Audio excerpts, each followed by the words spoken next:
Good morning बच्चों। आज हम एक बहुत ही इम्पोर्टेंट टॉपिक डिस्कस करेंगे। इसमें एग्जाम पॉइंट ऑफ व्यू से काफ़ी इम्पोर्टेंट होता है ये। और normally because this topic is requiring 3 dimensional diagrams.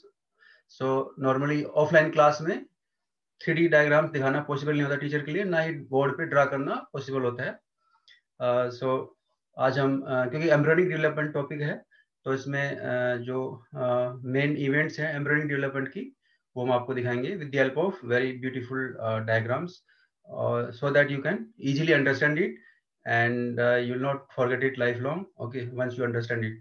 So let's come to the topic directly. So it's for NEET medical entrance exams, right? And we will also discuss fertilization first. So let's start. Okay. So as I told you in the last lecture, that fertilization takes place at the junction of isthmus and ampulla, right? Fertilization is combining of sperm with egg, right? तो आप इस diagram में देख पा रहे हैं कि ovary से ओवम रिलीज होता है, सेकेंडरी oocyte रिलीज होती है, और उसके बाद इधर से स्पर्म आते हैं, और you can see out of so many sperms, only one sperm enters the secondary oocyte. Okay, so this is the joining point of ampulla and isthmus. तो यहाँ पे फर्टिलाइजेशन हो जाता है और उसके बाद जायगोट बन जाता है, right? Fertilized egg is called zygote. और उसके बाद जायगोट का डिवीजन स्टार्ट हो जाता है, right? You can see zygote cell divides into 2 cells, right? So this division of zygote is called cleavage. So cleavage अपने आप में एक अलग अलग टॉपिक है, तो वो बाद में हम डिस्कस करेंगे। सो फर्स्ट क्लीवेज के बाद यानी एक सेल से 2 सेल बन जाती हैं, ये माइटोटिक डिवीजन होते हैं, माइटोसिस से बनते हैं, राइट? सो 2 सेल स्टेज एम्ब्रियो बन जाता है, राइट? उस it is on day 2, right? And उसके बाद सेकेंड क्लीवेज होती है, राइट? तो 2 से 4 सेल बन जाएंगी। फिर थर्ड क्लीवेज होगी, वो हम आगे डिस्कस करेंगे वन बाय वन। तो फर्स्ट क्लीवेज फर्टिलाइजेशन के 30 घंटे बाद होती है, सेकेंड क्लीवेज फर्टिलाइजेशन के 60 घंटे बाद होती है, राइट? और उसके बाद डे 3 to 4 डेज आते आते यानी करीब करीब 8 सेल एम्ब्रियो बन जाता है, राइट? यानी 2 से 4, 4 से 8, 8 से 16, राइट? तो इस तरह ये डेवलप होते हुए नीचे यूट्रस में आ रहा है, राइट? और तो ये आगे हम डिस्कस करेंगे इसको डिटेल में। पहले हम फर्टिलाइजेशन को डिटेल में आपको बता देते हैं कि फर्टिलाइजेशन में मेन इवेंट्स क्या होती हैं, right? So let's see about fertilization. So this is the diagram of a secondary oocyte, ovum, egg, right? और बहुत सारे स्पर्म्स यहाँ पे इसके पास आते हैं। So you can there are 200 million to 300 million sperms in one ejaculation. Okay, around 3 crore sperms are there. So out of that, only one sperm enters the egg. और तो इसमें जैसे हमने बताया था स्पर्म की स्ट्रक्चर में हम डिस्कस करेंगे गैमेटोजेनेसिस में। तो स्पर्म का जो हेड होता है, राइट, उसमें स्पर्म न्यूक्लियस होता है, राइट? और स्पर्म न्यूक्लियस के ऊपर यहाँ पे एक पाउच रखा होता है जिसको हम बोलते हैं एक्रोसोम वेसिकल। ओके, ये एक्रोसोम वेसिकल होता है। तो एक्रोसोम वेसिकल में क्या होते हैं? डाइजेस्टिव एंजाइम्स रखे होते हैं, राइट? सो तो क्या होता है कि जैसे ही फर्स्ट स्पर्म इसे कांटेक्ट करेगा जोना पेलोसिडा से, तो ये अपने डाइजेस्टिव एंजाइम्स रिलीज करता जाएगा, राइट? तो digestive enzymes are called lytic enzymes. Okay, lytic enzymes कौन कौन से एंजाइम्स होते हैं वो पहले हम आपको बता देते हैं क्योंकि इंपॉर्टेंट होते हैं। ये जो डाइजेस्टिव एंजाइम्स है वो कहाँ होते हैं? एक्रोसोम वेसिकल के अंदर होते हैं। Okay, these are hydrolytic enzymes, digestive enzymes, also called lytic enzymes. Okay, ये एक्रोसोम वेसिकल के अंदर रखे होते हैं। एक्रोसोम वेसिकल ब्रेक होता है और उससे क्या होता है? 3 तरह के लाइटिक एंजाइम्स रिलीज होते हैं। ओके, उनको हम स्पर्म लाइसिस भी बोलते हैं, sperm lysis. LYSINS, sperm lysis. तो ये 3 तरह के होते हैं। तो let me type their names here.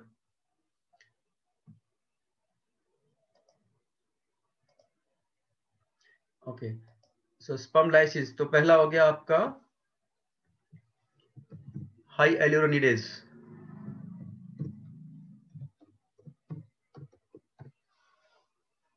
सो हाइएलुरोनिडेज क्या होता है?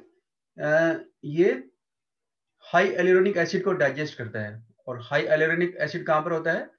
ये होता है आपको पता है कि स्पर्म, सॉरी, जो एग होता है, एग के बाहर कोरोना रेडिएटा सेल्स होती हैं बहुत सारी, isn't it?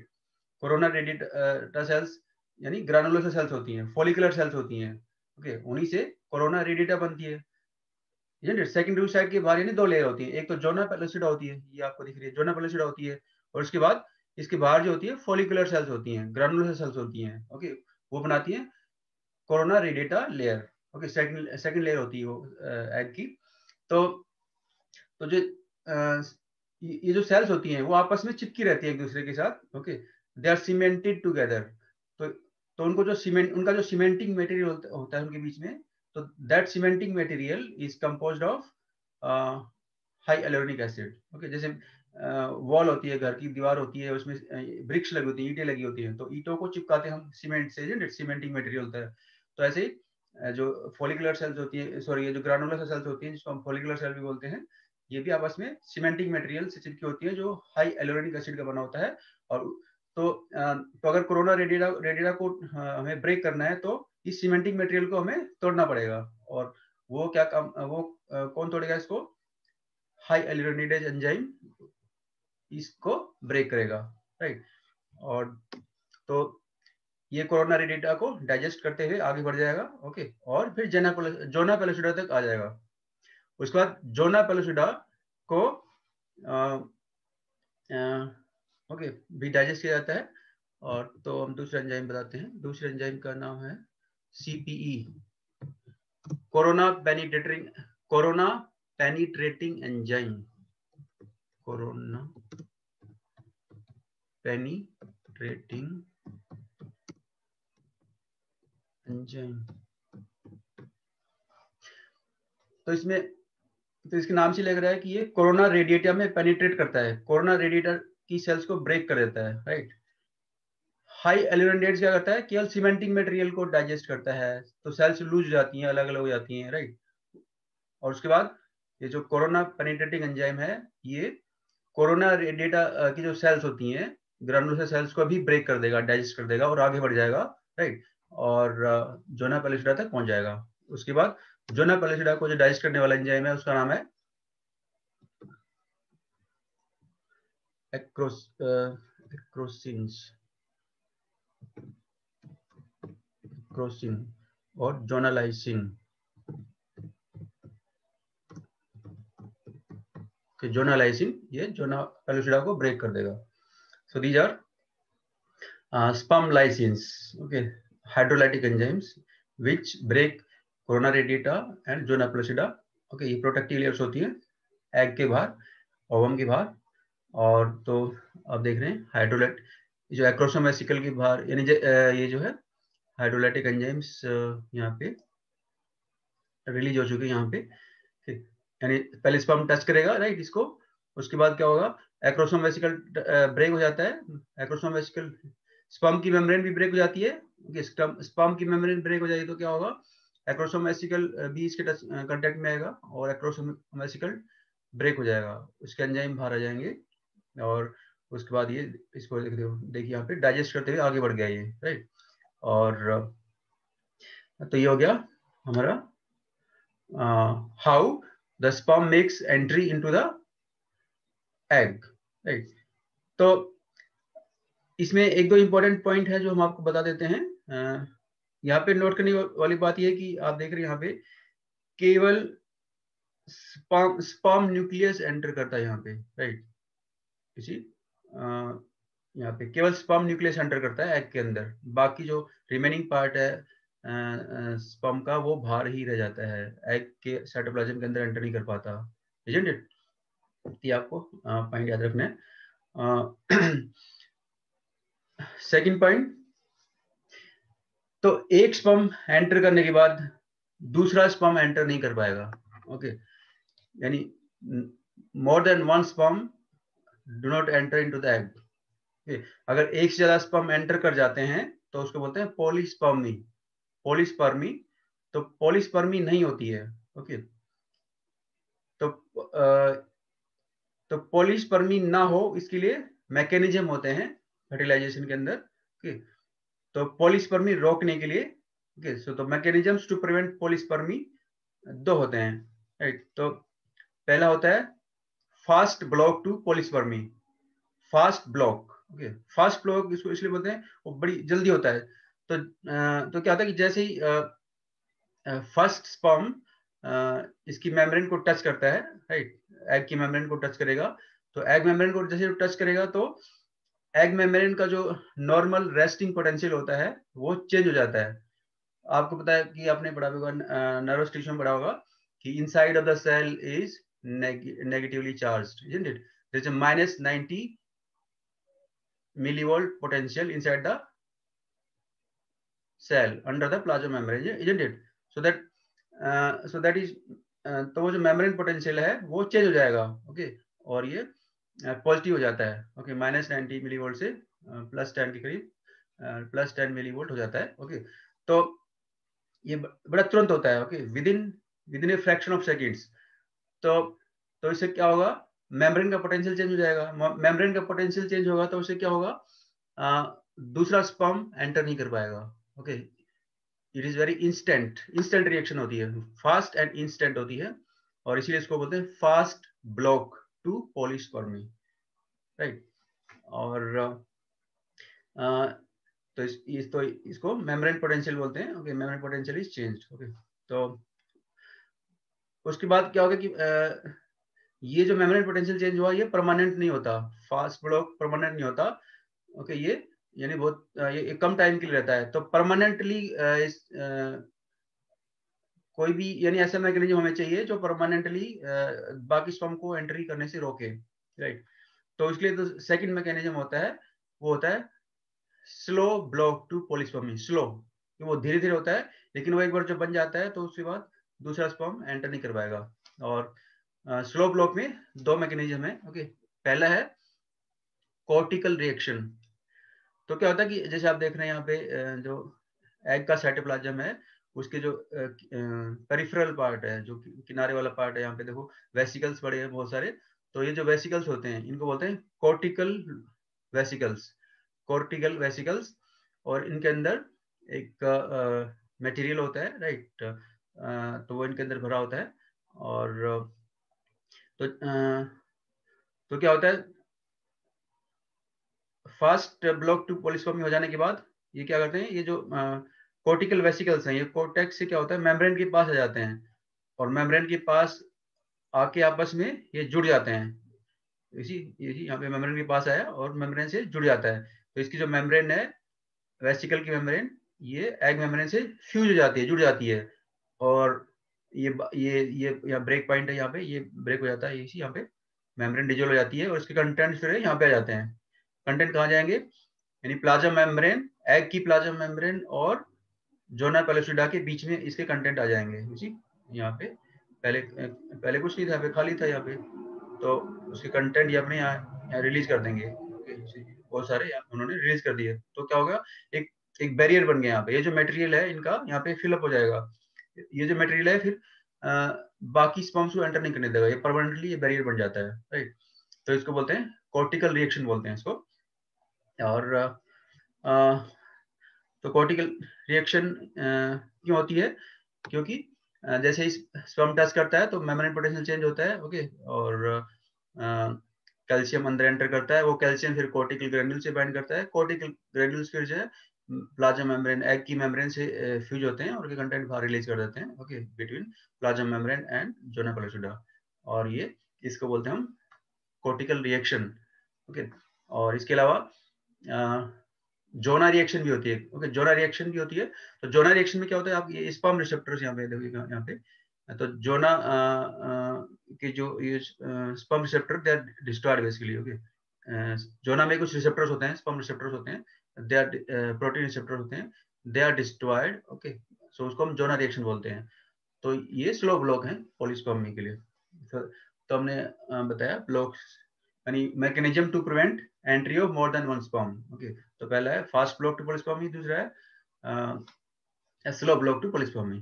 तो ये था फर्टिलाइजेशन के बारे में। और एक पॉइंट और इम्पोर्टेंट यहाँ पे फर्टिलाइजेशन के बारे में, वो ये है एग की मेम्ब्रेन पे, एग में होते हैं रिसेप्टर्स होते हैं, उनको बोलते हैं फर्टिलाइजिन, ओके। और स्पर्म के ऊपर भी कुछ रिसेप्टर्स होते हैं, उनको बोलते हैं anti fertilization, sorry anti fertilizin. यानी एग के होंगे फर्टिलाइजिन, स्पर्म के होंगे एंटी फर्टिलाइजिन, ओके। तो ये हर स्पीशीज के यूनिक होते हैं, ओके, स्पेसिफिक होते हैं। यानी डॉग्स का अलग होगा, कैट्स का अलग होगा, ह्यूमन बीइंग का अलग होगा, राइट। और तो इसी यानी उसी स्पीशीज का स्पर्म ही केवल उसी स्पीशीज के एग से ही कंबाइन कर पाएगा, किसी और स्पीशीज का स्पर्म किसी और स्पीशीज के एग से कंबाइन नहीं कर पाएगा, because of these specific receptors, right, fertilizin and anti fertilizin. आपको याद रखना है फर्टिलाइजिन एग पे होता है, राइट, याद रखना आपको, और एंटी फर्टिलाइजिन स्पर्म पे होगा। So they are important events which take place during fertilization, okay. So that is about fertilization. Now next topic is embryonic development, okay. So let's come to, okay, तो ये देखिए, हमने fertilisation के बाद हमने देखा कि जायगोट जो है माइटोसिस से डिवाइड करता है, ओके, और सेल्स मल्टीप्लाई कर रही होती है, ओके। जोना पोलिटिडा ये, ओके, इसके अंदर सेल्स हैं 2 से 4, 4 से 8, 8 से, ओके। तो इस तरह let me clear some things here, just 1 minute, okay. So तो ये जो 8 सेल तक बन जाती हैं, ओके, 8 से 16 जो सेल स्टेज होती है उसको हम बोलेंगे मोरूला, ओके। सो मोरूला जो स्टेज होती है, जस्ट लेट मी क्लियर सम ड्राइंग्स, ओके, या। सो ये जो मोरूला स्टेज होती है,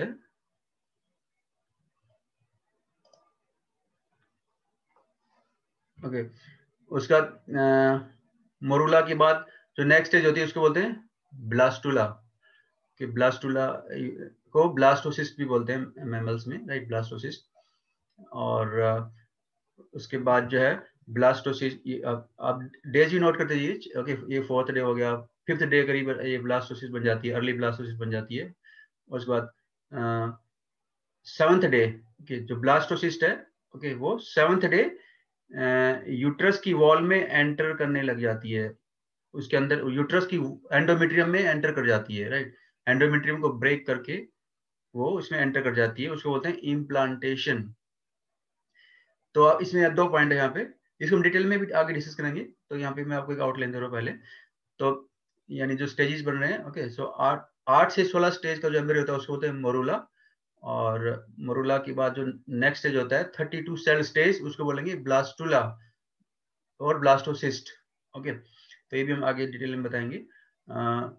उसके बाद जो ब्लास्टोसिस्ट बन जाता है वो फिर 7th डे फर्टिलाइजेशन होने के 7वें दिन, फर्टिलाइजेशन होने के बाद 7वें दिन, राइट।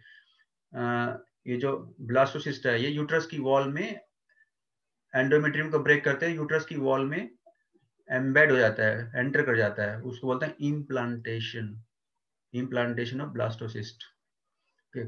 सो ये हम आपको डिटेल में डिस्कस करते हैं कि ये कैसे होता है, okay. So before that you need to understand certain things.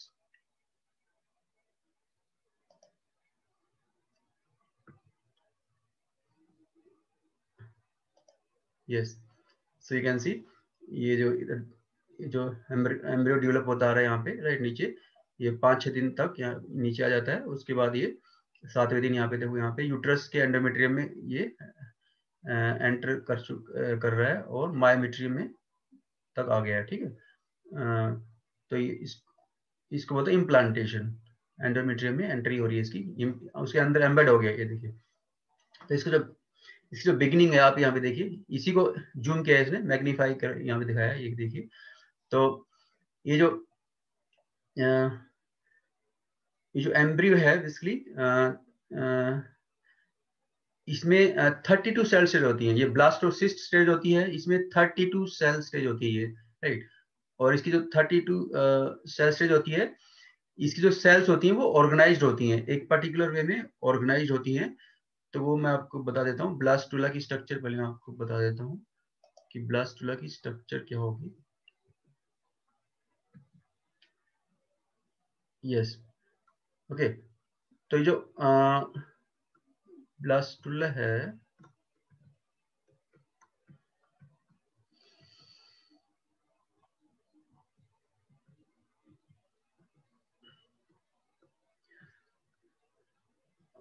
तो ब्लास्टुला की जो सेल्स होती हैं, ये देखिए यहाँ पे मोरूला मैंने बताया था, ये मोरूला है, ओके। 8 to 16 सेल स्टेज होती है ये, ओके। उसके बाद उसके बाद क्या होता है, इसकी जो सेल्स होती हैं, ओके, ये अपने आप को रीअरेंज कर लेती हैं, ओके। तो कुछ सेल्स यूजी एक बाहर एक लेयर बना लेती हैं, ये ले बाहर वाली लेयर, उसको बोलेंगे ट्रोफोब्लास्ट, राइट। ट्रोफोब्लास्ट बोलेंगे इसको, ये वाली बाहर वाली लेयर ट्रोफोब्लास्ट। और कुछ सेल्स, ट्रोफोब्लास्ट के नीचे लिखा हुआ है इधर नीचे बॉटम पे, और कुछ सेल्स यहाँ पे इकट्ठी हो जाती हैं, राइट। उसको बोलते हैं हम इनर सेल मास, नीचे लिखा हुआ है inner cell mass.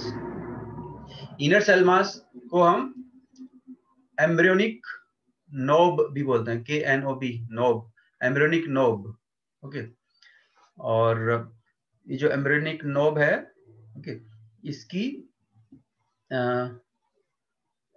D cells, okay, later will form embryo proper, okay, इसी से बनेगा एम्ब्रियो प्रॉपर बनेगा। इनर सेल मास से ही एम्ब्रियो प्रॉपर बनेगा, प्रॉपर एम्ब्रियो बनेगा, ओके। और ट्रोफोब्लास्ट आगे चल के वो प्लासेंटा बनने में हेल्प करेगा, इजंट इट। तो आगे हम बताएंगे कि ट्रोफोब्लास्ट है यानी प्लासेंटा बनेगा, और इनर सेल मास से एम्ब्रियो बनेगा। तो बाकी जो खाली स्पेस रह जाता है ब्लास्टुला के अंदर, उसको हम बोलेंगे ब्लास्टोसिल, कि blastocoel is the cavity of blastula, okay. तो अर्ली ब्लास्टोसिस्ट होता है, अर्ली ब्लास्टुला जो होता है वो होलो होता है, okay, hollow ball of cells filled with fluid, okay. तो blastocoel is a fluid filled cavity called blastocoel. Blastula की कैविटी क्या बोलेंगे, ब्लास्टोसिल, ओके। यानी ब्लास्टोसिस्ट और ब्लास्टुला की बात है। और उसके बाद लेट ब्लास्टोसिस्ट बन जाता है, और उसमें लेट ब्लास्टुला में क्या होगा, लेट ब्लास्टुला में ये जो इनर सेल मास की जो सेल्स होती हैं, ये 2 लेयर में अरेंज हो जाती हैं, एक ये वाली लेयर है और एक नीचे वाली लेयर है, ओके। इसको हम बोलेंगे एम्ब्रियोनिक डिस्क, नीचे लिखा हुआ है एम्ब्रियोनिक डिस्क। इसको हम जर्मिनल डिस्क भी बोलेंगे, जर्मिनल डिस्क, ओके। तो ये हो गया। इसको मैं थोड़ा सा और डिटेल में आपको बता देता हूँ। तो ये देखिए, तो ये ट्रोफोब्लास्ट है, राइट। और ये इनर सेल मास है।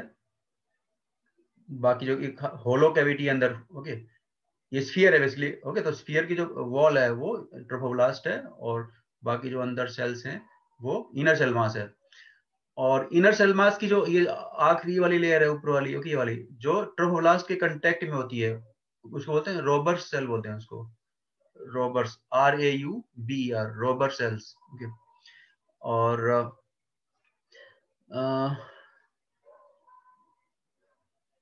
अब हम देखते हैं कि आगे नेक्स्ट स्टेज जो है उसमें क्या होगा,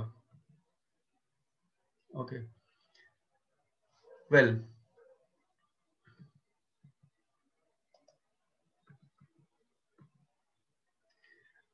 तो यहाँ पे 1-2 पॉइंट और हैं। तो दूसरे पॉइंट ये कि जैसे जैसे नीचे आता है इसकी कोरोना रेडिएटा सेल्स, ये देखिए यहाँ पे आपको दिख रहा है कोरोना रेडिएटा सेल्स वगैरह हैं। तो वो डिटैच हो जाती हैं कंप्लीटली।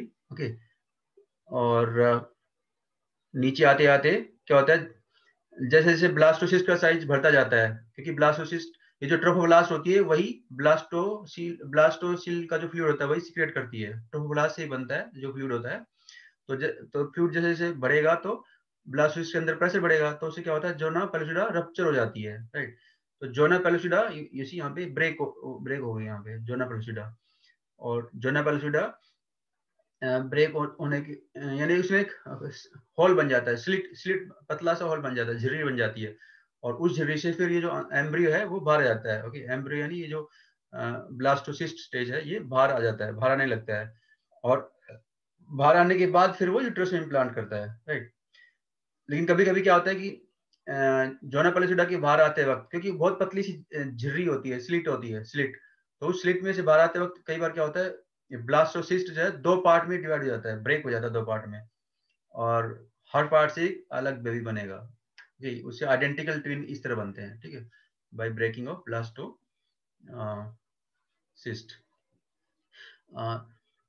तो आइडेंटिकल ट्विन्स यानी इस तरह बनते हैं, और जो नॉन आइडेंटिकल ट्विन्स होते हैं वो दो अलग अलग एम्ब्रियो से, दो अलग अलग एग होते हैं।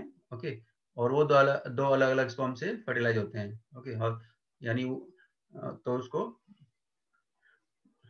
यानी वो नॉन आइडेंटिकल होंगे, राइट, क्योंकि वो दो अलग अलग एग है, और यहाँ पर एक ही एग है। ओके, और यहाँ पे एम्ब्रियो की स्प्लिटिंग से दो बनेंगे, इसलिए आइडेंटिकल होंगे, इसलिए इसको मोनोजाइगोटिक ट्विन्स बोल सकते हैं।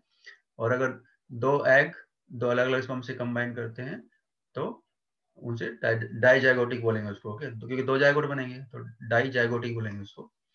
तो ये ओके, तो ये तो ब्लास्टोसिस्ट है वो 7th डे इम्प्लांट हो जाएगा, राइट। और ब्लास्टोसिस्ट इम्प्लांट कैसे होता है अब हम आपको ये बताएंगे। सो फर्स्ट स्टेज हमने कवर किया था फर्टिलाइजेशन, नेक्स्ट स्टेज हम डिस्कस कर रहे हैं इम्प्लांटेशन। तो इम्प्लांटेशन कैसे होता है अभी हम डिटेल में आपको बताते हैं। तो होता क्या कि ये जो ट्रोफोब्लास्ट होती है, trophoblast it forms finger like projections. यहाँ पे ये जो फिंगर लाइक प्रोजेक्शंस हैं, इनको हम बोलते हैं कोरियोनिक विलाई भी बोल सकते हैं, कोरियोनिक विलाई। और they produce digestive enzymes and they help in penetrating the endometrium. Okay, so यहाँ पे देखिए,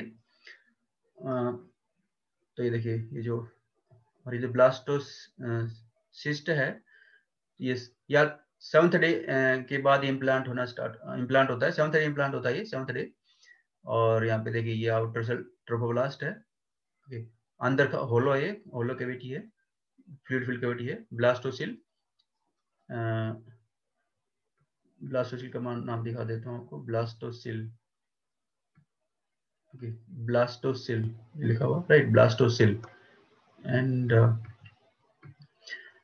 तो ब्लास्टोसिल जो होती है ट्रोफोब्लास्ट, ब्लास्टोसिल, और ये आपका इनर सेल मास हो गया ये वाला।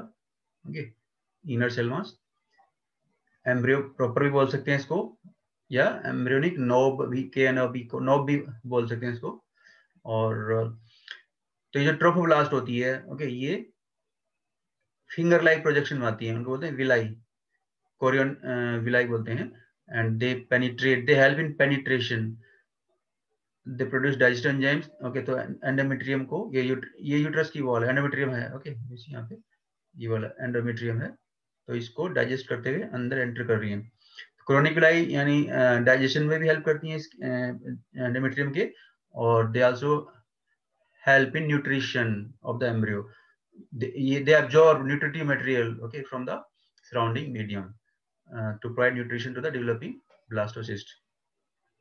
और तो एंडोमेट्री में ग्लैंड्स होती हैं, ब्लड वेसल्स होते हैं, they provide nutrition to the developing blastocyst. तो ये देखिए ये कंप्लीटली एंटर कर चुका है यहाँ पे। ओके, इम्प्लांटेशन हो चुका है यहाँ पे, और ये ट्रोफोब्लास्ट जो है कि कोरोनिक विलाई है यहाँ पे।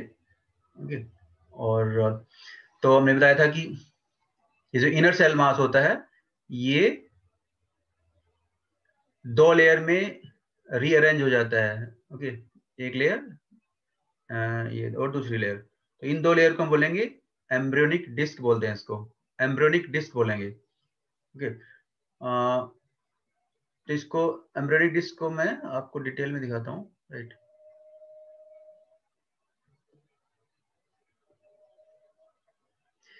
ओके, तो ये एम्ब्रियोनिक डिस्क है हमारी, ये वाली ऊपर वाली लेयर है और ये नीचे वाली लेयर, 2 लेयर हैं। ओके, यानी ये देखिए, ये हमारा अर्ली ब्लास्टोसिस्ट है, राइट।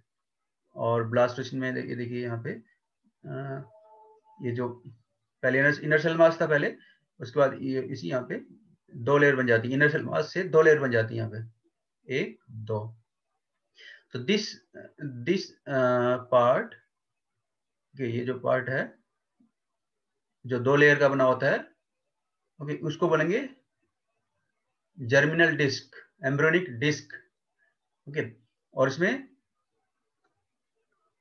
इनके नाम है, ठीक है, पहली लेयर का नाम है और उसका भी नाम है। ऊपर वाली लेयर को बोलेंगे एपीब्लास्ट, नीचे वाली लेयर को बोलेंगे हाइपोब्लास्ट।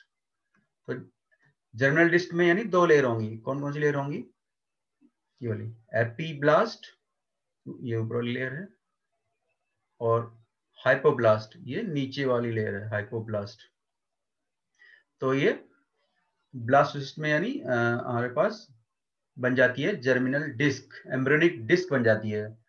और ये एम्ब्रियोनिक डिस्क, इसी एम्ब्रियोनिक डिस्क से फिर नेक्स्ट स्टेज बनेगा। ओके, और उस नेक्स्ट स्टेज को हम बोलेंगे गैस्ट्रूला। ओके, तो बेसिकली क्या होता है, ये जो एपीब्लास्ट है, okay, it is the source of ectoderm, mesoderm और एंडोडर्म। इसी से एक्टोडर्म, मेसोडर्म और एंडोडर्म बनती हैं। ओके, वो कैसे बनती है भी हम बताएंगे। ओके, तो जो ब्लास्टोसिस्ट में जब 3 लेयर बन जाती हैं, 3 जर्म लेयर बोलते हैं उनको, क्योंकि जब 3 जर्म लेयर बन जाती हैं जिनको बोलते हैं एक्टोडर्म, मेसोडर्म और एंडोडर्म। ओके, तो ऐसे एम्ब्रियो को हम बोलेंगे गैस्ट्रूला।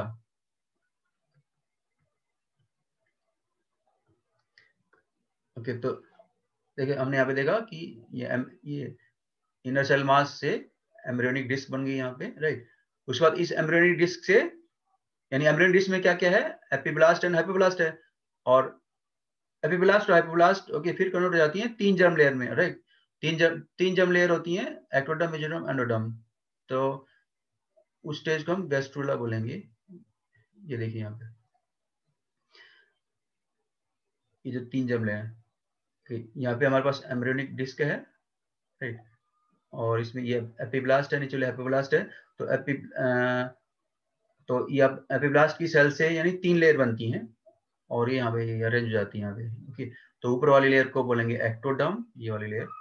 ओके, एपीब्लास्ट से ही बनती है तीनों की तीनों, याद रखना आपको, यानी एपीब्लास्ट की सेल्स डिवाइड करती हैं, ओके, और वो उन्हीं सेल से फिर ये नई लेयर बन जाती है। ये वाली एक्टोडर्म है, ओके, और ये बीच वाली रेड सेल्स होती हैं, ये मेसोडर्म है। ओके, और ये जो नीचे वाली लेयर है यहाँ से लेके यहाँ तक, ओके, उसको हम बोलेंगे एंडोडर्म। ओके, तो ectoderm, mesoderm and endoderm. Okay, तो ये जो स्टेज है उसको बोलेंगे गैस्ट्रूला, गैस्ट्रूला स्टेज है ये। Just a minute, gastrula, and the process of formation of gastrula is called gastrulation.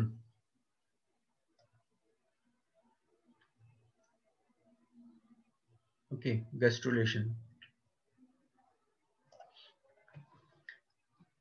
right. So gastrula, so this is the embryo with 3 primary germ layers. कौन कौन सी प्राइमरी जर्म लेयर है, ectoderm, mesoderm and endoderm. Okay, और ये आपको बताइए करीब करीब 16th day बन जाता है। ओके, 32 सेल, सॉरी, ये यानी हमने बताया ब्लास्टोसिस 32 सेल स्टेज होता है, उसके ब्लास्टोसिस के बाद नेक्स्ट स्टेज क्या बनती है एम्ब्रियो की, गैस्ट्रोला।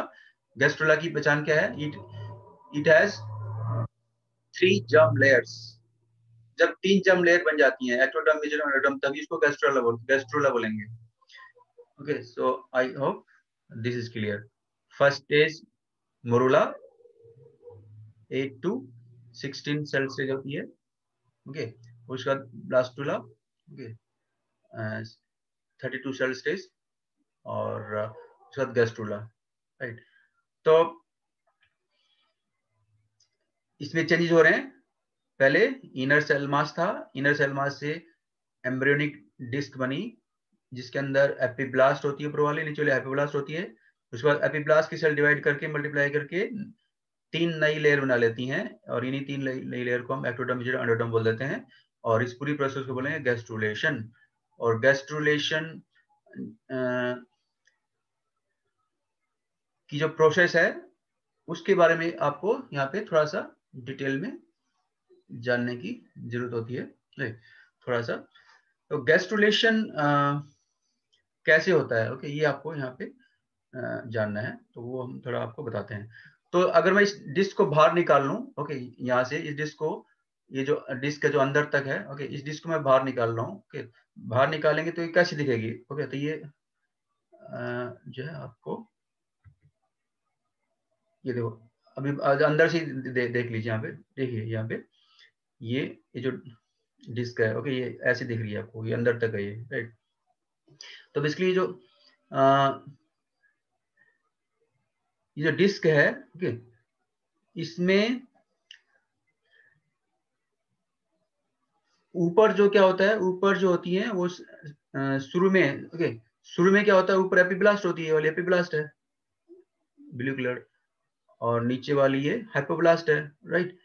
तो इसमें इनसे 3 लेयर कैसे बन गई बेसिकली, ओके। तो इनसे क्या होता है कि पहले जो एपिब्लास्ट की सेल्स होती हैं आपस में मल्टीप्लाई करती हैं, डिवाइड करती हैं वो, ओके, डिवाइड होके वो सेंटर की तरफ इकट्ठा होने लगती हैं। जैसे जैसे यहाँ की जो इस एरिया में जो सेल्स हैं वो डिवाइड कर रही हैं, राइट, और डिवाइड होके वो सेंटर की तरफ आने लगती हैं इधर इसके।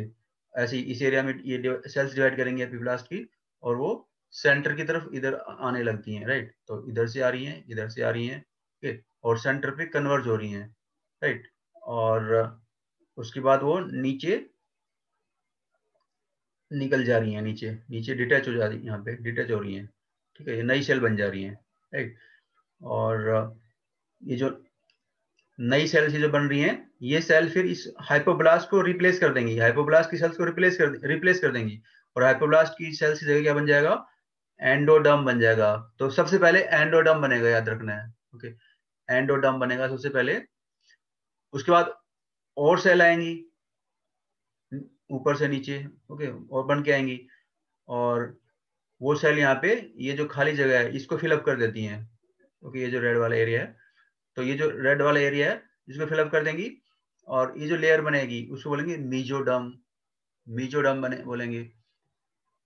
और बाकी जो रिमेनिंग सेल्स होती है, जो सेल बच जाती हैं एपिब्लास्ट में ऊपर, राइट, वो बना लेंगी एक्टोडर्म। तो आपको याद रखना है, सबसे पहले क्या बनेगा, एंडोडर्म बनेगा, दूसरे नंबर पे मीजोडर्म बनेगा, तीसरे नंबर पे एक्टोडर्म बनेगा, राइट। और ये जब 3 लेयर बन जाती हैं तो उसको हम गैस्ट्रुला बोलते हैं। और इसमें इंपॉर्टेंट पॉइंट ये है कि इसमें सोर्स ऑफ सेल्स, ये सेल्स कहाँ से आ रही हैं, एंडोडर्म की सेल कहाँ से आ रही हैं, मेसोडर्म की सेल्स कहाँ से आ रही हैं, और एक्टोडर्म की सेल्स कहाँ से आ रही है, ये एपिब्लास्ट की सेल्स डिवाइड होके प्रोवाइड करती हैं, right. So epiblast is the source of all the 3 germ layers. Epiblast की सेल्स ही पहले, यानी एंडोडर्म की पहले हाइपोब्लास्ट की सेल को रिप्लेस करती हैं एंडोडर्म बनाने के लिए, उसके बाद मेसोडर्म बना लेती हैं, और उसके बाद remaining cells they form, remaining epiblast cells form ectoderm. और इस तरह एम्ब्रियो में 3 जर्म लेयर में जाती हैं, आप देखिए, ओके, ऊपर वाली को हम एक्टोडर्म बोल देते हैं, बीच वाली को मेसोडर्म, नीचे वाली को एंडोडर्म बोल देते हैं। और ये 3 लेयर जो जर्मिनल 3 जर्म लेयर्स होती हैं इस एम्ब्रियो में, तो ऐसे एम्ब्रियो को हम गैस्ट्रुला बोल देंगे, राइट। तो गैस्ट्रुला के बारे में जो इम्पोर्टेंट पॉइंट है, ओके, वो हम आपको बता रहे हैं। तो गैस्ट्रुलेशन बेसिकली होता क्या है? तो सबसे पहले बेसिकली ये जो आप ये देख रहे हैं यहाँ पे एक खड्डा सा बन जाता है यहाँ पे, ओके, डिप्रेशन बन जाता है, उसको प्रिमिटिव स्ट्रीक बोलते हैं। इसको मैं डिटेल में आपको दिखाता हूँ। ये देखिए, तो ये तो सबसे पहले क्या होता है कि हमारे पास ये एपिब्लास्ट है, ऊपर वाली एपिब्लास्ट है, एम्ब्रियोनिक डिस्क मैंने निकाला हुआ है बाहर, राइट। तो एम्ब्रियोनिक डिस्क में दो लेयर है हमारे, हमें पता है, ये ऊपर वाली लेयर है, ये वाली लेयर, ये क्या है, ये एपिब्लास्ट है, isn't it? और ये जो नीचे वाली लेयर है, शुरू में ये क्या होती है, ये एंडोडर्म, एंडोडर्म होती है, isn't it? यानी आप अगर आपको सिंपल वर्ड्स में अगर बताया जाए तो इसको okay okay, no issue, let me tell you other in other words. So तो सबसे पहले क्या होगा, जो एपिब्लास्ट की जो सेल्स होती हैं, ये जो आसपास की जो सेल्स इस एरिया से ये डिवाइड होने लगती हैं, मल्टीप्लाई करने लगती हैं, मल्टीप्लाई होने के बाद ये इस तरफ सेंटर की तरफ आने लग रही है। देखिए मैंने पहले बताया आपको, ये सेंटर की तरफ आ रही हैं, ओके, और सेंटर की तरफ आके फिर ये यहाँ पे एक खड्डा सा बन जाता है आर पार ऐसे, ठीक है, एम्ब्रियो के पोस्टीरियर साइड से आगे तक, ये इधर एंटीरियर साइड है, इधर पोस्टीरियर साइड है एम्ब्रियो का। तो ये जो खड्डा सा बन जाता है, ओके, डिप्रेशन बन जाता है, इसको बोलते हैं प्रिमिटिव स्ट्रीक। प्रिमिटिव है ये, PRIMI, प्रिमिटिव स्ट्रीक। तो ये जो प्रिमिटिव स्ट्रीक है, जब प्रिमिटिव स्ट्रीक बन जाता है तो इसका मतलब गैस्ट्रुलेशन स्टार्ट हो गया। यानी जब एपिब्लास्ट में प्रिमिटिव स्ट्रीक बन जाता है, it means gastrulation has started. तो formation of primitive streak marks the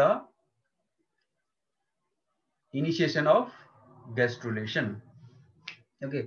और तो इस तरह जो सेल डिवाइड हो के सेंटर पे इधर ये देखिए यहाँ पे इनवेजिनेट हो रही है, ओके। तो इनवेजिनेशन से हो रहा है, इनवेजिनेशन बोलते हैं, इनवेजिनेशन।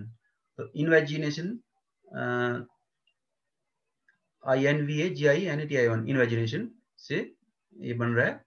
और उसके बाद ये सेल नीचे की तरफ डिटैच हो रही हैं, ओके, इसको बोलते हैं इनग्रेशन, इनग्रेशन से बाहर आ जाती है इधर, ओके, इनवेजिनेशन, और उसके बाद ये इनग्रेशन से बाहर आ जा रही है। और उसी उसके बाद ये इधर फैलने लगती हैं, इधर फैलने लगती हैं, राइट। और सबसे पहले ये जो हाइपोब्लास्ट है उसको रिप्लेस कर देंगी, जिससे एंडोडर्म बन जाएगा। दूसरे नंबर पे ये यहाँ पे मेसोडर्म डालेंगी, और थर्ड नंबर पे जो बाकी जो सेल बच जाते हैं एपिब्लास्ट की, वो क्या बना लेंगी, एक्टोडर्म। तो ये था कि गैस्ट्रुलेशन कैसे होता है। और गैस्ट्रुलेशन में आपको पता है कि ये सेल्स मूव करती हैं, ओके। तो the movement of cells, okay, takes place in gastrulation. तो इन मूवमेंट को हम बोलते हैं मार्फोजेनेटिक मूवमेंट, मार्फोजेनेटिक मूवमेंट और मार्फोजेनेसिस। तो मार्फोजेनेसिस इसको इसलिए बोलते हैं क्योंकि इसमें एम्ब्रियो की शेप डेवलप होने लगती है, ओके, मार्फोजेनेटिक मूवमेंट बोलते हैं। तो ये जो इन्वेजिनेशन है, ओके, ये मार्फोजेनेटिक मूवमेंट है, so that takes place during gastrulation. तो ये हमने आपको बताया कि गैस्ट्रुलेशन कैसे होता है। अब आपको बताते हैं। तो गैस्ट्रुलेशन में 3 जर्म लेयर बन जाती हैं, इन्हीं 3 जर्म लेयर से, ओके, जो एक्टोडर्म, मेसोडर्म, एंडोडर्म, इन्हीं से सारे ऑर्गन बनते हैं बॉडी के, ओके। तो ये जो सारे और या ये कुछ इंपॉर्टेंट हैं जो आपको याद रखना होता है, तो ये आप इसको फैक्ट्स को याद रख सकते हैं, ओके, क्योंकि एग्जाम में इनसे क्वेश्चन बनते हैं। तो एक्टोडर्म से कौन कौन से पार्ट्स बनेंगे, मेसोडर्म से कौन से ऑर्गन बनेंगे, एंडोडर्म से कौन से ऑर्गन बनेंगे, ओके। तो इसको बोलते हैं ऑर्गेनोजेनेसिस, ओके। तो जर्म लेयर से जो ऑर्गन बनते हैं उनको बोलते हैं ऑर्गेनोजेनेसिस। तो आपको इस चीज में इतना याद रखना है। ऑर्गेनोजेनेसिस ज्यादा डिटेल में नहीं है आपके सिलेबस में, तो हम यहाँ पे कुछ और इम्पोर्टेंट पॉइंट जो है, जो एग्जाम पॉइंट उससे इम्पोर्टेंट है, वो हम दोबारा आपको बताते हैं, ओके। तो बेसिकली जो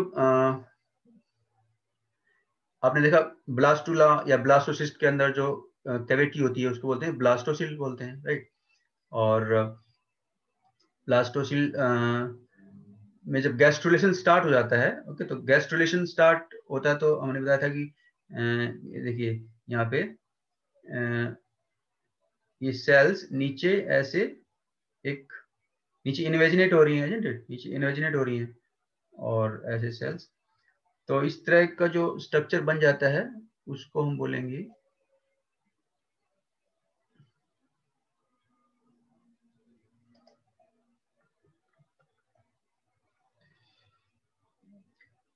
ये जो इसको आर्किटेरन बोलेंगे। ओके, ये जो एक्टोडर्म है, ओके, ये अंदर एंडोडर्म है, राइट, और ये अंदर जो कैविटी हो रही है, कैविटी बन रही है, इसको आर्किनटीरॉन बोलते हैं, आर्किनटीरॉन।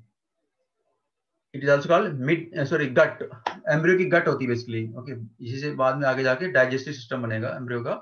ओके, और जो आर्किनटीरॉन की जो ओपनिंग होती है उसको हम बोलते हैं, इसमें ब्लास्टोपोर बोलेंगे, नीचे इसमें लिखा हुआ है ब्लास्टोपोर, इसमें ये हाइड कर रखा है।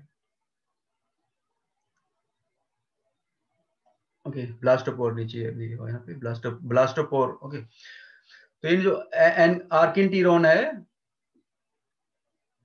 It's a gut of the embryo. Okay, और ये इसका खाली स्पेस है, इसकी ओपनिंग, ये जो है ओपनिंग है, उसको ब्लास्टोपोर बोलेंगे। ओके, और ये जो गट कहाँ, ये ब्लास्टोसिल के अंदर, देखो ब्लास्टोसिल के अंदर ये बढ़ती जा रही है इसकी गट। ओके, गैस्ट्रुला, ये जो गैस्ट्रुला स्टेज है बेसिकली, तो गैस्ट्रुला में हमने बताया कि जो तो यहाँ पे जो इंपॉर्टेंट पॉइंट है वो ये है कि जब गैस्ट्रुलेशन जैसे जैसे जैसे प्रोग्रेस होता आगे बढ़ता है तो क्या होगा, ब्लास्टोसिल का साइज कम होता जाएगा। ओके, और आर्किनटीरॉन का साइज बढ़ता जाएगा। आर्किनटीरॉन यानी ब्लास्टोसिल के अंदर ही ग्रो कर रही है, isn't it? तो इसलिए ब्लास्टोसिल का साइज, देखो यहाँ पे ब्लास्टोसिल काफी बड़ी है, ये ऊपर ग्रो कर रहा है, ये जो आर्किनटीरॉन है, ओके, इसकी गट है, ये ऐसे ग्रो कर रही है ऊपर की तरफ, तो देखो यहाँ पे बड़ी हो गई है। ये कहाँ ग्रो कर रही है, स्पेस का, किस स्पेस में ग्रो कर रही है, ब्लास्टोसिल जो इसका स्पेस है उसमें ग्रो कर रही है। तो आर्किनटीरॉन का साइज बढ़ रहा है, ब्लास्टोसिल का साइज घट रहा है, ये आपको याद रखना है। तो जो एग्जाम में जो लैंग्वेज लिखी होती है उसको बोलते हैं विच वन, क्वेश्चन आता है उसमें ऑप्शन होता है which one of the following is correct और इनकरेक्ट। तो करेक्ट ये होता है कि आर्किनटीरॉन ओब्लिटरेट्स ब्लास्टोसिल, यानी आर्किनटीरॉन ब्लास्टोसिल को कम करती जाती है, उसका साइज कम करती है, उसको बोलते हैं ओब्लिटरेट्स। ओके, ओब्लिटरेट्स टेक्निकल वर्ड है उसके लिए, ओब्लिटरेट्स। So arkinteron obliterates blastocyst. So that is about some important point. Okay, blastopore क्या होता है, यानी जो opening of arkinteron. Arkinteron क्या होती है, gut of the gastrula, right? Future gut होती है, right? इसी से digestive system बनेगा आगे जाके, और arkinteron obliterates blastocyst. So ये एक important point था यहाँ पे। उसके बाद some additional important points यहाँ पे हम बता दें तो क्या होता है कि ये देखिए, पहले हमने बताया कि एम्ब्रियोनिक डिस्क बनती है जिसमें एपिब्लास्ट होती है, नीचे हाइपोब्लास्ट होती है। ओके, उसके बाद क्या होता है, नीचे यहाँ पे ये जो हाइपोब्लास्ट की सेल से क्या होता है, नीचे सेल डिवाइड करती हैं और नीचे की तरफ एक लेयर बनाने लगती है, नीचे की तरफ एक और लेयर बनने लगती है यहाँ पे देखिए। ओके, और इसको बोलते हैं यॉर्क शैक। ओके, डेवलप हो रही है यॉर्क शैक, और नीचे तक ये डेवलप हो जाएगी, देखिए नेक्स्ट स्टेज में डेवलप हो जाएगी नीचे तक। एक मिनट,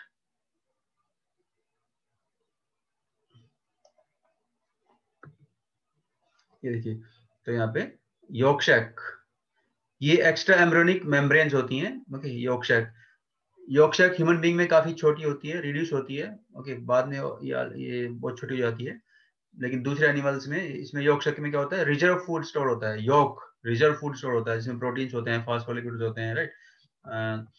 तो जैसे बर्ड्स वगैरह में होता है तो यॉर्क स्टोर होता है उसमें, but in human beings it is yolk sac is reduced. Okay, ultimately it is reduced and small. तो यॉर्क शैक यहाँ पे डेवलप हो रही है। हाइपोब्लास्ट तो यहाँ से लेके यहाँ तक है, और उसके नीचे यॉर्क सैक डेवलप हो रही है यहाँ पे, उसके बाद ये पूरी बन जाती है। देखो यहाँ पे ये पाउच बन गया, यॉर्क सैक का पाउच बन जाता है पूरा। यहाँ पे हैप्पीब्लास्ट के ये हैप्पीब्लास्ट है, उसके नीचे का जो पाउच बन गया उसको बोलेंगे यॉर्क सैक। तो ये यॉर्क सैक बन गया पूरा आपका, राइट। और ऐसे ही एक और होती है एक्स्ट्रा एम्ब्रियोनिक मेम्ब्रेन, यानी ये एम्ब्रियो के बाहर है, क्योंकि एम्ब्रियो तो हमारा यही पोर्शन है। ओके, तो बाकी जो एम्ब्रियो के बाहर जो पोर्शन होता है उसको बोलते हैं एक्स्ट्रा एम्ब्रियोनिक। तो ये यॉर्क सैक है, ये एक्स्ट्रा एम्ब्रियोनिक है, ठीक है, यॉर्क सैक। और तो दूसरी एक्स्ट्रा एम्ब्रियोनिक मेम्ब्रेन है, वो उसको बोलेंगे एमनियन। तो ये देखिए यहाँ पे ये ऊपर एपिब्लास्ट है। एपिब्लास्ट से क्या होता है, कुछ सेल्स डिवाइड करती हैं, मल्टीप्लाई करती हैं और ऊपर ऊपर एक पाउच बना लेती हैं।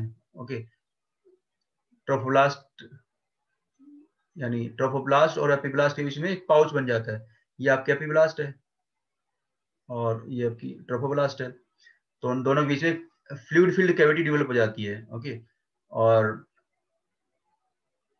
उस फ्लूइड फिल्ड कैविटी को हम बोलेंगे एमनियोटिक कैविटी। ओके, और इसकी लेयर को बोलेंगे एमनियन। ये जो एमनियन, ये एमनियन बन गया है, एमनियन। ओके, एमनियन एक पाउच है, फ्लूइड फिल्ड कैविटी है, यानी एमनियन की जो रूफ है वो एमनियोजेनिक सेल्स की बनी होती है। एमनियोजेनिक सेल्स कहाँ से आ रही हैं, वो एपिब्लास्ट से ही डिवाइड होकर आ रही हैं, राइट। तो amnion is an extra embryonic membrane, amnion, right? Amnion is a pouch. It has a fluid called amniotic fluid, right? और amniotic fluid क्या करता है, ये एम्ब्रियो को शॉक से बचाता है, शॉक एब्जॉर्ब करता है, मैकेनिकल शॉक है, राइट, या डेसिकेशन से बचाता है, डिहाइड्रेशन से भी बचाता है, क्योंकि इसमें फ्लूइड होता है, isn't it? तो mechanical shock, mechanical injuries and desiccation से बचाता है, डिहाइड्रेशन से बचाता है। ये एक्स्ट्रा एमनियन का फंक्शन है। और डिलीवरी के टाइम पे जब जो वाटर ब्रेक होता है, जिसको हम बोलते हैं वाटर ब्रेक हो गया, वो इसी के फटने से एमनियन फटती है तो उसका फ्लूइड बाहर आ जाता है, उसको हम वाटर ब्रेक बोलते हैं, डिलीवरी से पहले जो होता है।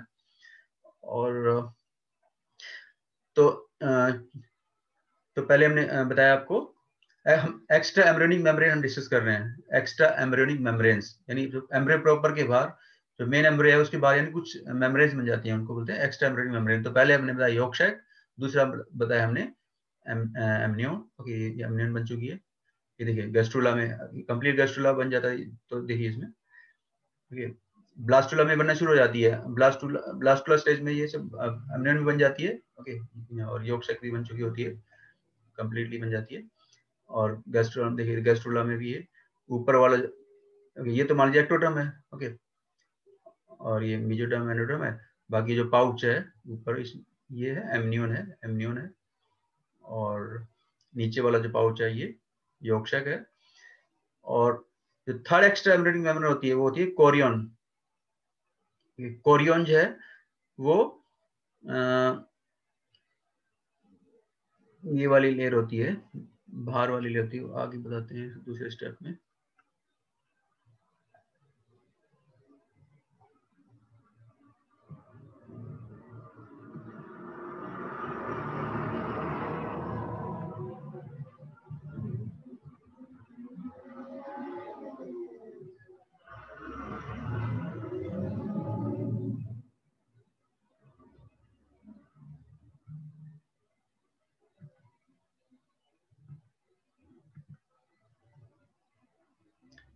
ओके, तो जो बाहर वाली ये जो बताया ये वाली कोरियन है। ओके, कोरियन ट्रोफोब्लास्ट से ही बनती है बेसिकली। क्या होता है कि ट्रोफोब्लास्ट जो होती है शुरू में वो सिंगल लेयर होती है, बाद में ट्रोफोब्लास्ट जो है वो दो लेयर बना लेती है, ट्रोफोब्लास्ट। ओके, तो एक जो अंदर वाली लेयर होती है ट्रोफोब्लास्ट की वाली, ये वाली, ये इस सेल्स की बनी होती है, इसको बोलते हैं साइटोट्रोफोब्लास्ट बोलते हैं, साइटोट्रोफोब्लास्ट। और और जो बाहर वाली लेयर होती है ट्रोफोब्लास्ट की, उसमें सेल्स आपस में फ्यूज हो जाती हैं। ओके, यानी उसमें पार्टीशन नहीं होता, कॉमन साइटोप्लाज्म बन जाता है, राइट।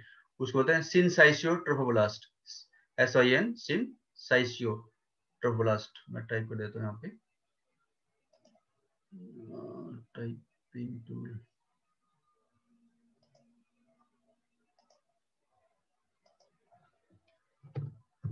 सिनसाइशियो ट्रोफोब्लास्ट। ओके, और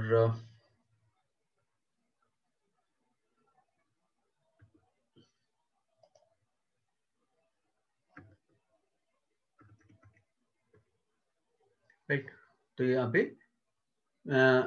तो ट्रोफोब्लास्ट की दो लेयर है, साइटोट्रोफोब्लास्ट, सिनसाइटोट्रोफोब्लास्ट, और आप देख रहे हैं ये जो ये ट्रोफोब्लास्ट ये कोरियोनिक विलाई बना रही है बाहर की तरफ, फिंगर लाइक प्रोजेक्शन बना रही है, okay, into the maternal tissue. And तो ये कोरियन है, ओके, कोरियन, कोरियन यानी ट्रोफोब्लास्ट से डेवलप होती है, और ये थर्ड एक्स्ट्रा एम्ब्रियोनिक मेम्ब्रेन है, ओके। और इसके अलावा अलाइंटास होती है, अलाइंटास बहुत छोटी होती है, ओके। तो कोरियन का फंक्शन क्या होगा, Korean forms placenta, okay, Korean forms पहले इम्प्लांटेशन के लिए फिंगर लाइक प्रोजेक्शन होती है, विलाई बनाती है, कोरियनिक विलाई बोलते हैं, कोरियनिक विलाई। उसके बाद यही जो पार्ट है कोरियनिक विलाई वाला पार्ट, ये प्लासेंटा में डेवलप होने लगता है, राइट, प्लासेंटा। और ये कोरियन का फंक्शन है। प्लासेंटा क्या करता है, प्लासेंटा के बारे में एक अलग टॉपिक है, ओके, तो अलग लेक्चर बनता है उस पर, लेकिन यहाँ पे ब्रीफली मैं थोड़ा बता देता हूँ। Placenta is a structure connection between maternal tissue and embryo, okay. तो इसमें आधा पार्ट एम्ब्रियो का होता है, बेबी का होता है, आधा पार्ट मदर का टिश्यू होता है, ओके, प्लासेंटा में। और it is for exchange of nutrients, exchange of like oxygen, right, and the elimination of waste products from the embryo, okay। तो ये क्योंकि ब्लड वेसल्स मदर की टिश्यू में होते हैं, तो जो एम्ब्रियो का जो वेस्ट मटेरियल है वो एम्ब्रियो से इधर आ जाएगा। मदर के ब्लड से जो न्यूट्रिएंट्स होते हैं, sugars, amino acids, okay, hormones जो भी रिक्वायर्ड है, न्यूट्रिएंट्स, गैसेस, ऑक्सीजन वगैरह, वो इधर से अंदर ऐसे आ जाएंगे अंदर विलाई के through. So it is for exchange of nutrients and gases. And तो ये प्लासेंटा जो कोरियन होती है, okay, they also produce important hormones like HCG, human chorionic gonadotrophin. Human chorionic gonadotrophin जो होता है वो केवल प्रेगनेंसी में ही बनता है, राइट, कोरियोनिक विलाई बन जाती है, दे स्टार्ट प्रोड्यूसिंग प्लासेंटा। बाद में जब प्रॉपर प्लासेंटा डेवलप हो जाता है तो वो भी HCG बनाता रहता है, राइट। और HCG क्या काम करता है, ह्यूमन HCG केवल प्रेगनेंसी में होता है, ओके। तो जो प्रेगनेंसी टेस्ट होता है, ओके, प्रेगनेंसी डिटेक्ट करने के लिए जो टेस्ट होता है उसमें HCG डिटेक्ट किया जाता है, ओके। तो ये यानी मदर के यूरिन में भी आने लगता है, ओके। तो यूरिन सैंपल टेस्ट करते हैं, अगर उसमें HCG है तो इसका मतलब प्रेगनेंसी है, नहीं तो नहीं है, राइट। और HCG क्यों बनता है, राइट, HCG बेसिकली ये क्या करता है, ये कॉर्पस ल्यूटियम को मेंटेन करता है, क्योंकि कॉर्पस ल्यूटियम मेंटेन रहेगी तभी उससे प्रोजेस्टेरोन बनता रहेगा। प्रोजेस्टेरोन जब बनता रहेगा तो प्रोजेस्टेरोन यूट्रस के एंडोमेट्रियम को ग्रो करवाता रहेगा, यूट्रस के वाल को मेंटेन रखेगा, थिक रखेगा, ग्लैंड्स को मेंटेन रखेगा, तो वो यानी प्रेगनेंसी को मेंटेन रखेगा। तो इसलिए हमने कहा था कि जो प्रोजेस्टेरोन है इट्स हार्मोन ऑफ प्रेगनेंसी, और HCG जो है भी प्रेगनेंसी मेंटेन करने में हेल्प करता है, right. So this is about placenta briefly structure। और एक और होती है allantois. Allantois extra embryonic membrane होती है। Allantois stores waste products basically, okay. और अलाइंटाइस ह्यूमन बीइंग में कोरियन के साथ मिलकर प्लासेंटा डेवलप होने में हेल्प करती है, यानी कोरियन प्लस अलाइंटाइस आपस में मिलकर अलाइंटो कोरियोनिक प्लासेंटा बनाती है ह्यूमन बीइंग से। और तो जैसे ये फुली इम्प्लांटेड स्ट्रक्चर इसमें देखा है डिटेल में, फुली इम्प्लांटेड, ओके। तो जैसे मैंने बताया था यहाँ पे, तो यहाँ पे जो ये जो स्ट्रक्चर अंदर आ जाती है, ओके। तो फुली ये इम्प्लांट हो रही है। फुल इम्प्लांट होने के बाद ये देखो, ये एंडोमेट्रियम की वॉल है, ये आपकी मायोमेट्रियम वगैरह, इसमें मदर का जो मायोमेट्रियम उसका कनेक्टिव टिश्यू है, इसमें ब्लड वेसल्स हैं, और ये ऑलरेडी इसके अंदर है। तो ये हमने देखा इम्प्लांटेशन के बारे में कुछ इंपॉर्टेंट पॉइंट्स। और एक्स्ट्रा एम्ब्रियोनिक मेम्ब्रेन, राइट। और तो ये फुल इम्प्लांटेड है, राइट। ये देखिए यहाँ पे हमने देखा, तो अगर हम इसको देखें तो ये जर्मिनल डिस्क है, ये एपिब्लास्ट, ये हाइपोब्लास्ट है। बाद में इन्हीं से ये एक्टोडर्म, मेसोडर्म, एंडोडर्म बन जाती हैं। ये योगशक है हमारी, योगशक है।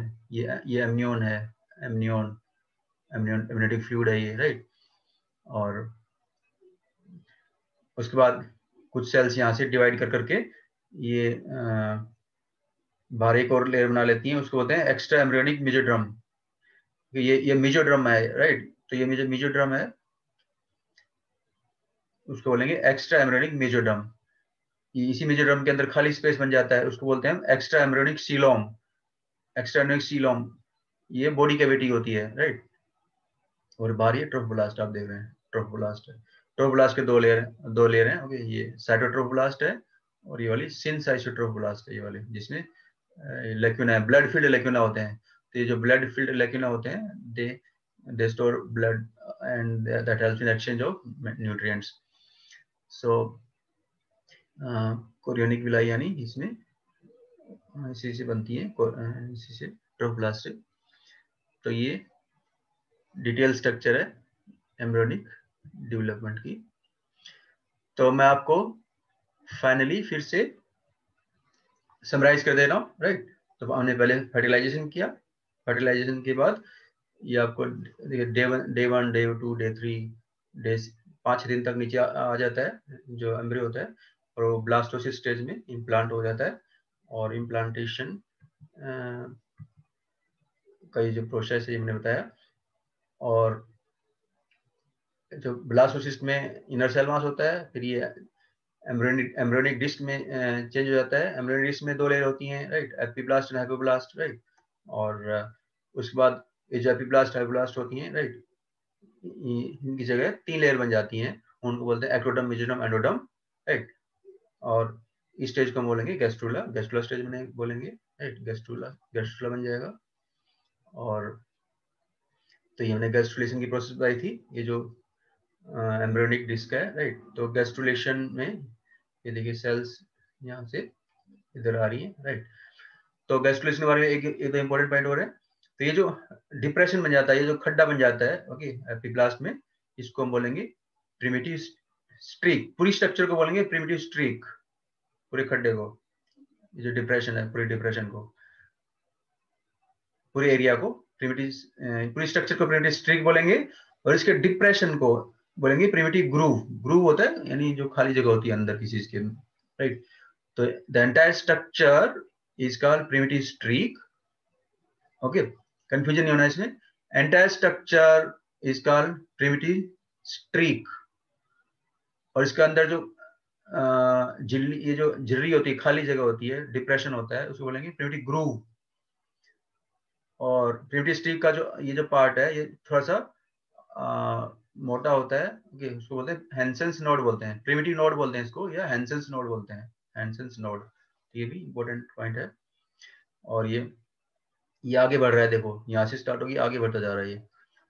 तो प्रिमिटिव स्ट्रीक जो है वो ग्रो कर रही है, इसकी जो डायरेक्शन है वो पोस्टीरियर पार्ट, एम्ब्रियो के पोस्टीरियर पार्ट से और एंटीरियर पार्ट में ग्रो करती है। इधर पोस्टीरियर पार्ट है, इधर एंटीरियर पार्ट है, तो ये इस तरफ ग्रो कर रही है। तो प्रिमिटिव स्ट्रीक के बारे में इंपॉर्टेंट पॉइंट है। तो ये हमने बताया कि किस तरह यानी एम्ब्रियोनिक डिस्क के फिर किस तरह गैस्ट्रुलेशन होता है, और उसके बाद किस तरह 3 जर्म लेयर बन जाती हैं, तो ये हमने ये बताया। तो ये आपको क्लियर हो गया। तो ये देखा, हमने देखा तो ब्लास्टोसिस्ट, उसके बाद ये germinal disc, epiblast and hypoblast, उसके बाद गैस्ट्रुलेशन हो जाता है। गैस्ट्रुलेशन से 3 लेयर बन जाती है यहाँ पे, एक्टोडर्म, मेसोडर्म, एंडोडर्म, राइट। और फिर इन एक्टोडर्म, मेसोडर्म, एंडोडर्म से बॉडी के अलग अलग ऑर्गन्स बनेंगे, ओके। और उसको बोलते हैं ऑर्गेनोजेनेसिस। और ये सब चीजें हमने ऑलरेडी डिस्कस कर दी हैं। और सो that is about how it is. So I hope, okay. आगे फिर जैसे करीब 25 दिन के बाद क्या होता है इस तरह की, यानी एम्ब्रियो जो एम्ब्रियो की जो 3 जर्म लेयर थी, ओके, उनसे यानी ऑर्गन्स बनते हैं, राइट। तो जैसे मैंने बताया, देखिए जैसे यूट्रस में जैसे इम्प्लांटेड है एम्ब्रियो, राइट, तो उसमें देखिए, तो हमने बताया था कि सारी इसमें देखो यॉर्क सैक रिड्यूस हो जाती है। मैंने बताया था कि ह्यूमन बींग्स में yolk sac is highly reduced, okay, और क्योंकि यॉर्क सैक का यानी न्यूट्रिशन के लिए अदर एनिमल में इसका यूज होता है, लेकिन ह्यूमन बींग तो प्लासेंटा होता है, तो यॉर्क सैक इतनी यूजफुल नहीं होती है, इसलिए इसका साइज छोटा हो जाता है, because nutrition is provided to the embryo via placenta, okay, तो प्लासेंटा से न्यूट्रिशन जाता है, okay? ये प्लासेंटा है, प्लासेंटा का ये जो पार्ट है, okay? ये एम्ब्रियो से अटैच्ड है, उसको बोलते हैं अम्बिलिकल कॉर्ड बोलते हैं, अम्बिलिकल कॉर्ड, राइट। ये देखिए ये एम्ब्रियो है, डेवलप हो रहा है, राइट, इसमें ऑर्गन भी बनने लग रहे हैं, और ये एमनियन इसके चारों तरफ है, ओके, एमनियोटिक फ्लूइड के अंदर है हमारा जो एम्ब्रियो जो है, एमनियन के अंदर, एमनियन एक पाउच है, उसके अंदर एमनियोटिक फ्लूइड है, ओके, इसके अंदर है, तो ये मैकेनिकल शॉक से उसको बचा रहा है, डिहाइड्रेशन से बचा रहा है, राइट, यॉर्क सैक डिग्रेड हो जा रही है, यानी अल्टीमेटली रिड्यूस हो जाती है, और मैंने बताया था कोरियन जो होती है वो प्लासेंटा में कन्वर्ट हो जा रही है अल्टीमेटली, राइट, और अलांटोइस होती है वो प्लासेंटा का ही पार्ट होता है, अलांटो कोरियनिक प्लासेंटा होता है, तो ये डिटेल में हमने देखा। और अम्बिलिकल कॉर्ड के बारे में जो इम्पोर्टेंट पॉइंट है ये देखिए, तो ये जो एम्ब्रियो है, ये एमनियन के अंदर है,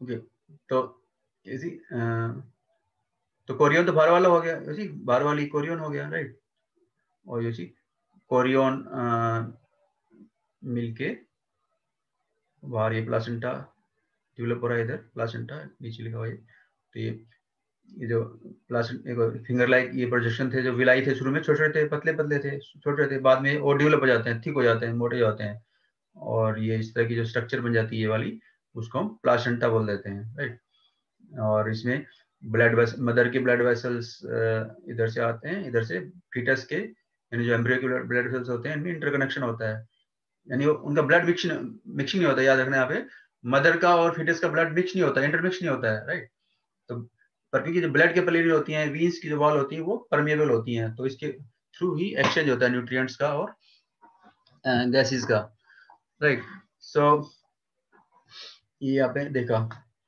और तो कोरियन, फिर उसके नीचे एम्ब्रियन, एमनियन, उसके अंदर बेबी डेवलप हो रहा है, और उसके बाद अलेंटाइस ऑलमोस्ट डिसअपीयर्ड होके बहुत छोटी होती है, और रिड्यूस्ड ऑलमोस्ट, ये कहीं होती है रिड्यूस्ड, और यहाँ पे जो इंपॉर्टेंट पॉइंट है अम्बिलिकल कॉर्ड, ये जो एंटायर ये जो स्ट्रक्चर है, ओके, थोड़ा इसमें कोरियन का पार्ट है, ओके, तो ये देखिए, तो इसमें क्या होता है कि मदर के जो ब्लड वेसल्स हैं, ओके, और फीटस के जो ब्लड वेसल्स हैं, उसमें एक इंटीमेट रिलेशनशिप होता है, वो क्लोजली फिटेड होते हैं एक दूसरे में, राइट, तो यहाँ पे दो अम्बिलिकल आर्टरीज जा रही हैं अंदर, इधर देखो, और एक वीन होती है, ये जो अम्बिलिकल कॉर्ड होती है, ओके, यानी ये प्लासेंटा है, ये प्लासेंटा का पार्ट है, ये फिर अम्बिलिकल कॉर्ड, तो अम्बिलिकल कॉर्ड क्या होती है, यानी it's a part of placenta that connects the developing baby to the placenta, okay, cord like structure that is an connection between the placenta and the baby, okay, और इसमें blood vessels होते हैं, यानी arteries होते हैं, वीन्स होते हैं, तो इसमें दो आर्टरीज हो, याद रखना, दो आर्टरीज होती हैं और एक वीन होती है, ओके, जो ब्लू वाली है सेंटर पे वीन होती है, और इसके बाद देखो दो आर्टरीज लिपटी हुई है, राइट, तो ये आपको याद रखना है अम्बिलिकल कॉर्ड, और उसके बाद कोरियन की लेयर होती है, तो that is about umbilical cord क्या होती है। तो एक्स्ट्रा एम्ब्रेनिक मेम्ब्रेन हमने बता दिया, राइट, उनके फंक्शन बता दिए, अम्बिलिकल कॉर्ड क्या होता है ये बता दिया, और प्लासेंटा बता दिया, तो आई थिंक अब कंफ्यूजन नहीं रहा होगा, क्योंकि कई बार मैंने रिपीट कर करके बताया है, और I think you will benefit a lot from this, okay, देखिए नेक्स्ट स्टेज में मैंने बताया, ओके, हाँ, तो यहाँ पे जो इम्पोर्टेंट नोट करने वाली पॉइंट ये है, ओके, ये यूट्रस है, ये आपका जो वजाइनल ट्यूब है, वजाइना है, राइट, ये सर्विक्स है, सर्विक्स पार्ट है। तो इम्प्लांटेशन के बाद यूट्रस की वॉल में ही ग्रोथ हो रही है, देखिए बेबी की ग्रोथ, जो एम्ब्रियो जो ग्रो कर रहा है वो यूट्रस की वॉल में, और यूट्रस का जो स्पेस था, खाली जगह थी, उसके अंदर ही वो ग्रो करता जा रहा है आगे। ये देखिए, ये थोड़ा सा स्पेस बचा है यूट्रस के अंदर, ओके, जो ल्यूमन है यूट्रस का वो थोड़ा सा बचा है, देखिए यहाँ पे। तो ये यहाँ से स्टार्ट हुआ था इम्प्लांटेशन, थोड़ा सा था, उसमें छोटा सा साइज था एम्ब्रियो का इम्प्लांटेशन के बाद। उसके बाद ग्रो होता गया, यूट्रस की वॉल के अंदर ही ग्रोथ होता गया, और वो वॉल यानी ऐसे देखिए यूट्रस की वॉल यहाँ तक ठीक हो गई, यहाँ तक देखो, और उसमें यूट्रस की वॉल जो ग्रो कर रही है वो कहाँ कर रही है, यूट्रस के ल्यूमन के अंदर वो कर रही है, राइट। और योग शक देखिए काफी छोटी रह गई, आखिरी मैंने बताया था। और यहाँ पे एक और इम्पोर्टेंट पॉइंट है, वो ये है कि प्लासेंटा के 3 पार्ट कर सकते हैं हम, 3 पार्ट में डिवाइड कर सकते हैं प्लासेंटा को। तो प्लासेंटा का जो ये जो बेसिक पार्ट होता है, ये वाला पार्ट जो मदर के इधर, और ये जो इधर जो अटैच होता है, जो बेबी और मदर के टिश्यू के का जो बेसिक अटैचमेंट होता है, उसको बोलते हैं बेसालिस, डेसिडोआ बेसालिस। मैं टाइप कर देता हूँ,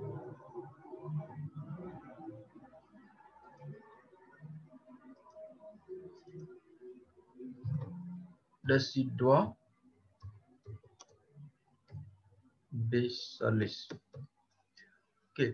So it's a basal part that is via which the fetus is the developing baby is attached to the wall of the uterus, इसलिए इसको बेसालिस बोलते हैं, ओके।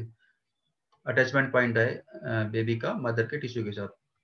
दूसरा पार्ट है प्लासेंटा का, वो होता है जब इस पार्ट को छोड़ के, जो ये वाले इस पार्ट को छोड़ के, बेसिक पार्ट को छोड़ के, ये वाला जो पार्ट है जो बेबी की चारों तरफ है, ओके, प्लासेंटा का ये पार्ट, उसको बोलेंगे डेसिडुआ कैप्सुलारिस,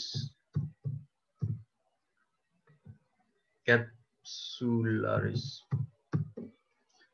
और प्लासेंटा का कुछ पार्ट जो है वो इधर भी फैल जाता है, ये जो इधर यूट्रस की वॉल होते हैं, इसके भी ऊपर एक लेयर बन जाती है प्लासेंटा की, जो इधर वाली लेयर है, राइट, यानी यूट्रस की जो इधर वाली वॉल है।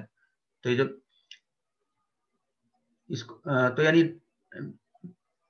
डेसिडस बेसिलिस और कैप्सुलरिस को छोड़ के बाकी जगह जो भी प्लासेंटा का पार्ट होता है उसको बोलेंगे, ये वाला इस लेयर होगी यहाँ पे, उसको बोलेंगे डेसिडस पेरिएटलिस।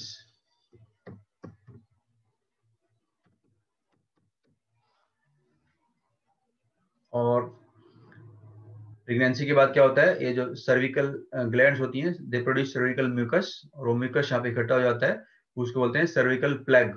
सर्विकल प्लग जो होता है वो क्या करता है, ये उसको बंद कर देता है, तो इससे क्या होता है कि बाहर से कोई इन्फेक्शन वगैरह वो अंदर नहीं जाएगा, okay. So that is function of cervical plug. So that is about some important aspects. ये 10 वीक्स का एज एम्ब्रियो है, ओके, करीब। और